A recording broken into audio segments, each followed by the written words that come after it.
झोपेतून उठल्यानंतर डायरेक्ट बाथरूममध्ये गेली, म्हणजे आंघोळ वगैरे केली आणि किचनमध्ये आले. किचनमध्ये आल्यानंतर मी मोठा कुकर लावून दिला, त्याच्यामध्ये डाळ भात वगैरे लावून दिले आणि नंतर मग म्हटलं आता आपण गरम पाणी पिऊ. तर मी चहाच्या भांड्यामध्ये गॅसवर गरम पाणी पण करायला ठेवलं. जसं की माझं अवन खराब झालंय त्यामुळे चहाच्या भांड्यातच मी पाणी गरम करते. मधही संपायला आलेलं दिसलं, मग त्या बरणीमध्येच ते थोडंसं गरम पाणी टाकलं, जेणेकरून बरणीतील असलेलं सगळं मध हे निघून येईल. आणि एक लिंबू स्वीज केलं आणि त्याच्यामध्ये मग ते गरम पाणी ॲड केलं. तर सकाळी सकाळी लिंबू मध पाणी असं पिते मी सध्या तरी. माझे रुटीन एकसारखं नसतं, चेंज होत असतं. मग मी आरामशीर खुर्चीवर बसून हे पाणी पिलं. का कुणास ठाऊक मला रोज सकाळी गोड काहीतरी खाण्यापिण्याची क्रेव्हिंग होती. आता जसं की मी साखरेचा पित नाही चहा, पण गुळाचा पिते, पण ते अर्ली नसतो, पाहिजे असतो मला एकदम अर्ली मॉर्निंग. तर इथे लिंबू मध पाणी पिल्यानंतर म्हटलं चला आता कपडे वगैरे लावून देऊ. म्हणून मग मी इथे वॉशिंग मशीनला माझे कपडेही लावून दिले लगेच. कारण की थंडी असल्यामुळे ना इकडे कपडे सुद्धा असे पटकन असे कडक व्यवस्थित वाळत नाही. म्हणून मी म्हटलं चला आता कपडे लावून देऊ. आणि स्वयंपाक करायचा आहे त्याआधी मग मी फरचीचं पाणी, जसं म्हटलं मी स्वतःच करून ठेवत असते. खडे मीठ आणलेलं आहे मी ते, म्हणून मग मी ते पाणी करून ठेवते, म्हणजे मीठ तोपर्यंत पगळून जाईल. नैवेद्याला ज्या श्रावणी घेवड्याच्या शेंगा बनवायच्या असत्या त्या दिवशी मी त्या वाफेवर बनवल्या होत्या, पण अशा खूप छान नव्हत्या शिजल्या त्या वाफेवर. म्हणून मी आज थोडं पाणी टाकलंय. तर इथे हा प्रशांतजींसाठी ब्रेकफास्ट बनवते मी, ओट्स. तर मी ओट्स बनवताना थोडंसं पाणी पण टाकलं आणि थोडंसं दूध पण टाकलं, कारण या दुधाला ना खूप जास्त मलाई आहे आणि ते प्रशांतजींसाठी एवढं चांगलं नाही, म्हणून थोडं पाणी थोडं दुधामध्ये शिजवले ते. आणि हे बघा अर्धा कप पाणी टाकलं मी आणि आता याच्यावर झाकण ठेवून छान अशा ह्या शेंगा मी शिजू देईल, की आज करणं खूप गरजेचं असतं. इकडं ज्या हाऊस हेल्पर आहे ललिता, त्या पण आल्या, त्यांचं फरची पुसायचं काम चालू आहे. प्रशांतजी मोबाईलवर आपलं काहीतरी मेल वगैरे पाठवत आहे. किती वाजले? 8:30 वाजले ना. 10:30ला मी नैवेद्य दाखवून घरातल्या देवांच्या आरत्या वगैरे करेन. म्हणजे त्या मंदिरात गाईचा नैवेद्य नेण्यासाठी 11ला तरी इथून निघावं लागेल. मग तुम्ही 11 वाजेपर्यंत याल का? आता व्ह्युअर्सला गुड मॉर्निंग वगैरे म्हणून द्या ना. Good morning. Good morning. हे बघा प्रशांतजी मस्तपैकी निघाले हिरो बनून. 11पर्यंत यालाच ही अपेक्षा आहे. 8:30 होऊन गेले. उमराव पाय नका देऊ. किती जे मी सांगते ना यांना करू नका ते. असं कसं चालणार? बापरे किती हे बघा किती इझी असं जाऊ शकतं ना माणूस. पण नाही, मी नाही सांगते ना तर मुद्दाम पाय देतील, असा हा टिवाद्या माणूस.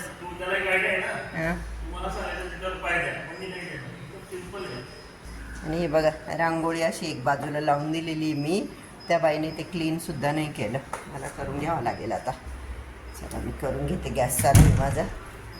हे बघा हे गालीचा टाकणार नाही, लाईट फॅन बंद करणार नाही. आणि प्रशांतजीचं अजून ग्रेट आहे बघा, कपाटाचं दार, TV चालू, इस्त्री केलेल्या शर्टमधून पडलेला पेपर. आणि मी इथे एकदम मऊ लुसलुशीत असा गुळाचा शिरा केला, तुम्ही बघू शकता. आणि त्याच्यामध्ये मी इलायची पावडर पण टाकली आणि ड्रायफ्रूट टाकले. मी मोस्टली गुळाचा शिरा करते हेल्थचा विचार करून, आणि तो खायलाही छान लागतो, हेल्दी असतो, टेस्टी असतो. आणि इथे मी भज्याचा घाणा, भज्याची एक बॅच देखील काढून घेतली नैवेद्यासाठी. 10:30ला 5 कमी आहे, माझे नैवेद्य तयार झाले. आता मी नैवेद्य आणते. इथे मी ब्राह्मणासाठी शिदा, 1 किलो आशीर्वाद आटा, 1 किलो साखर, 1 किलो रवा, डाळ, तांदूळ असं सगळं काढून ठेवलं. आता नैवेद्य आणते मी. जेव्हाही कुठला सण असेल किंवा अशी काही आपली पूजा वगैरे करायची असेल तर मला ना सगळ्या गोष्टी, सगळे नेम वगैरे, नेम धर्म आपण ज्याला म्हणतो ते सगळं पाळून करायला आवडतं. म्हणजे वेळेतच काही गोष्टी केलेल्या चांगल्या असतात. जसं की आज 10:30ला दत्त महाराजांना नैवेद्य दाखवायचा असतो, म्हणून मी बरोबर 10:30ला माझे नैवेद्य बनवून झाले. त्यानंतर मग मी नैवेद्य दाखवल्यानंतर सगळ्या आरत्या वगैरे ते सगळं करणार आहे, मंत्र पुष्पांजली वगैरे ते सगळं म्हणणार आहे. तर आपण वेळेमध्ये असं प्लॅनिंग केलं ना सगळं, तेव्हा आपलं सगळं बरोबर प्लॅनिंग प्रमाणे होतं. आणि हे बघा इथे मी आरत्या केल्यानंतर आहे ना तुम्हाला दाखवते. वरती गुरुचरित्राचा ग्रंथ आहे ना, म्हणून मग त्यांचा नैवेद्य असा इथे ठेवलाय. हे तर मी तुम्हाला दाखवलंच, ब्राह्मणाला देण्यासाठी कोरडा शिदा. आणि इथे मी टिपॉय, जो आमचा सेंटर टेबल आहे, तो असा ठेवून घेतला व्यवस्थित. मला तिथे तिन्ही नैवेद्याचे ताटं ठेवता येतील यासाठी. आणि कापूर वगैरे, तुपाचा दिवा, तेलाचा दिवा, अगरबत्ती ते सगळं मी लावून घेतलं. आरती वगैरे करून झाली माझी, मंत्र पुष्पांजली वगैरे ते सगळं म्हणून झालं. आता जे राहिलं आरत्या केल्यानंतर काय करायचं असतं, ग्रंथ हातामध्ये घेऊन जय जयकार करायचा असतो. तो जय जयकार मी 2दा हातामध्ये ग्रंथ घेऊन केला आणि तिसऱ्यांदा डोक्यावर ग्रंथ ठेवून देखील केला आणि जय जयकार करून झाल्यानंतर ग्रंथ व्यवस्थित त्या कपड्यामध्ये गुंडाळून व्यवस्थित असं जागेवर ठेवून दिला. तर आपल्याला माहिती आहे जय जयकार कसा करायचा असतो. तुम्ही बघू शकता 11:15 वाजले, माझा अवतार बघा. आणि आज मी फक्त आता नैवेद्य वेळेमध्ये झाला पाहिजे, देवांची पूजा वगैरे. माझ्या चेहऱ्यावर तुम्हाला खूप सूज दिसत असेल, कारण आज बघा असं घडलं, पहाटे 3 वाजता प्रशांतजी वॉशरूमला गेले, तेव्हापासून जी माझी झोप मोडली. मला रात्रभर झोपणे म्हणजे 6ला वगैरे उठतं माणूस नाही का, आता नैवेद्य वगैरे करायचा आहे तर 6-6:30ला उठू म्हटलं. खूप मी झोपण्याचा प्रयत्न केला, कारण झोपणे झाली तर परत दुसऱ्या दिवशी असं थोडंफार होतं ना, डोकं दुखणं म्हणा किंवा जांभळा येणं, आळस येणं. तर माझी बिलकुल इच्छा नव्हती की असं काही सकाळी नैवेद्य बनवताना मला असं काही व्हावं. म्हणून मी खूप झोपण्याचा प्रयत्न केली की मला कशी तरी झोप लागावी व पण नाही. प्रशांतजी सारखे आत बाहेर करत राहता बेडरूममध्ये आणि थोडाफार आवाज करत राहता. 3 वाजेपासून मी जागी, म्हणून तुम्ही बघू शकता आता 11:15 वाजले तरी माझ्या चेहऱ्या एवढी सूज आहे, कारण मला झोपच आली नाही. पण जाऊ द्या, ते झोपेचं काय, रोजच झोपायचं. पण वेळेमध्ये 10:30च्या आत माझं देवांची पूजा, रोज जी आपण देवांची पूजा करतो, देवांना आंघोळ घालून देवाऱ्यातले जे देव आहे त्या देवांची सगळ्यांची पूजा झाली होती. स्वयंपाक माझा करून झाला होता आणि छान नैवेद्य वगैरे दाखवले. तुम्ही बघू शकता इथे मी 3 नैवेद्य मांडले. एक नैवेद्य मी देवाऱ्यातले जे सगळे देव आहे त्यांचा मांडलाय, एक नैवेद्य मी स्वामी समर्थ महाराजांना दिलाय आणि एक नैवेद्य मी कुलदेवीचा दिलाय. आमची कुलदेवी कालिका माता आहे. आणि इथं आहे दत्त महाराजांचा जो ग्रंथ मी ठेवला होता, गुरुचरित्र ग्रंथाचा इथे नैवेद्य ठेवलाय आणि इथं ब्राह्मणाचा शिदा ठेवलाय.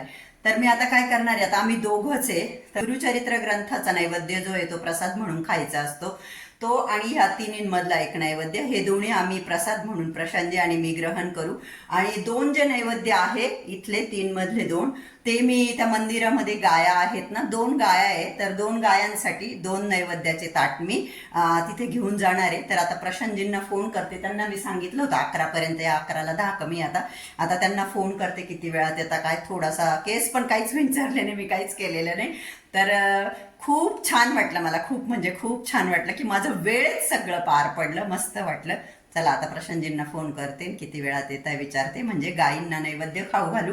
आणि त्या मंदिरामध्ये ना गुरुजी आहे, तर आता माहित नाही मला ते घेतील की नाही, कोरडा शिदा द्यावा. आता इथे तर काही गुरुजी घरी ब्राह्मण कोणी जेवायला येणार नाही, तसं मी आज गेल्यावर त्यांना विचारणार पण आहे की कधी जर तुम्हाला बोलवलं तर याल का बा घरी जेवायला. आता हैदराबादचे गुरुजी, मला काही कल्पना नाही, तर तसं मी विचारणार आहे. मी पहिल्यांदा जेव्हा ठाण्याच्या घरात केलं होतं तेव्हा एक ब्राह्मण कपल, म्हणजे ते पूजा पाठ नाही करते पण ते ब्राह्मण होते, तर ते तुम्ही जर बघितलं असेल तेव्हा मी त्यांना जेवायला बोलवलं होतं, कपडे वगैरे दक्षिणा सगळं केलं होतं.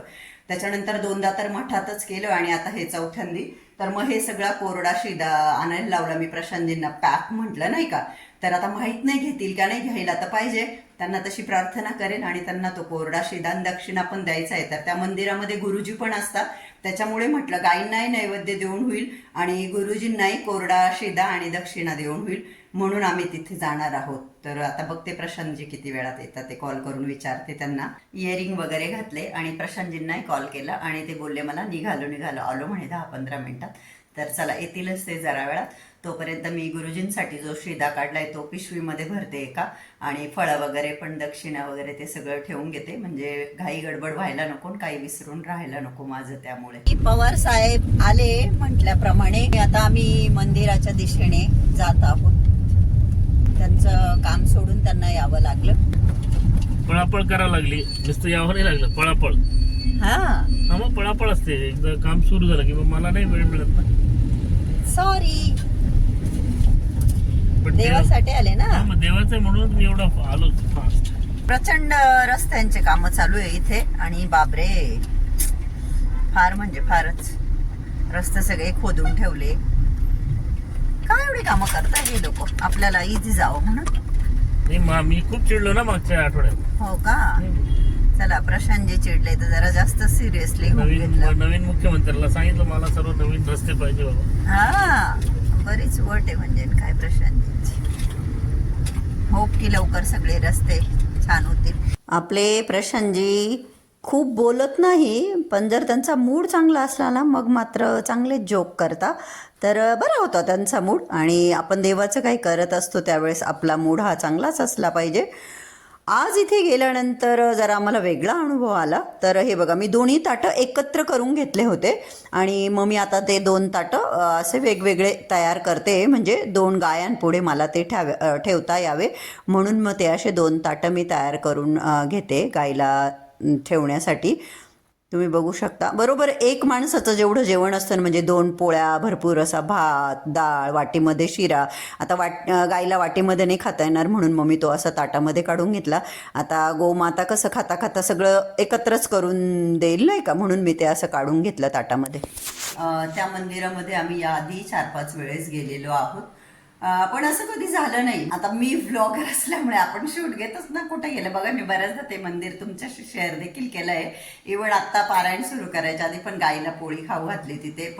पण आज फर्स्ट टाइम आम्ही दिवसा गेलो, 11 नंतर गेलो ना आता.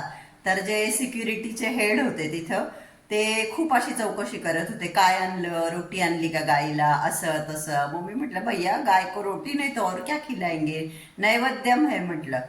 आणि मग प्रशांतजी शूट घ्यायला लागले तर त्यांनी बोललं की शूट पण नका घेऊ. आम्ही विचार केला आपल्याला शूटशी मतलब नाहीये, आपल्याला गाईला नैवेद्य खाऊ घालणं मेन आहे. मग आम्ही काही शूट बीट घेतलं नाही. तर नैवेद्य तर 2 ताटं मी घेऊन गेले होते, ते गाईंना नैवेद्य दिला.